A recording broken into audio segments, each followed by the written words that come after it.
L'alcalde de Tortosa, Jordi Jordan, ha presentat avui el Pla Cuidem Tortosa, un pla de xoc que pretén donar resposta a una de les principals mancances a la ciutat, com és la millora de la via pública de tots els barris i dels pobles de Vinallop i dels Reguers. En este pla també es persegueix donar millor imatge de la ciutat pel que fa a la via pública, generar més seguretat, més accessibilitat i, en definitiva, tenir una ciutat més neta. Jordan ha demanat corresponsabilitat de la ciutadania que ha participat en la diagnosi i en cuidar la ciutat actuant des del civisme. Us presentem este pla Cuidem Tortosa, un pla que té com a objectiu reforçar i ampliar el manteniment de tots els barris i els pobles de la nostra ciutat.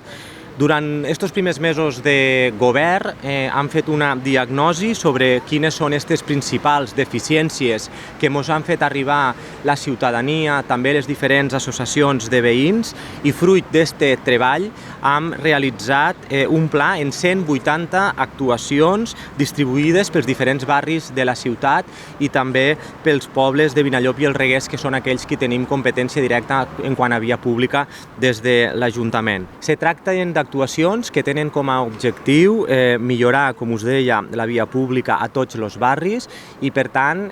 bàsicament estem parlant de més neteja, de més il·luminació, de més ombres, de més accessibilitat i també de millorar la senyalització i la imatge de la pròpia via pública de Tortosa. Una de les accions d'aquest pla de xoc és la creació d'una aplicació en què la ciutadania podrà actuar conjuntament amb l'Ajuntament fent arribar queixes o qüestions de la via pública i així canalitzar millor les aportacions ciutadanes, implementant un canal oficial. Una de les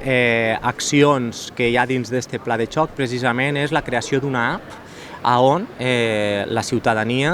podrà directament actuar en l'Ajuntament i, per tant, fer arribar tota la sèrie de queixes i possibles qüestions en relació a la via pública i, per tant, també és una de les accions que portarem a terme per a fer que se pugui canalitzar millor la situació de la via pública, perquè moltes vegades avui dia arriba per les xarxes socials, arriba per WhatsApp i no hi ha un canal oficial.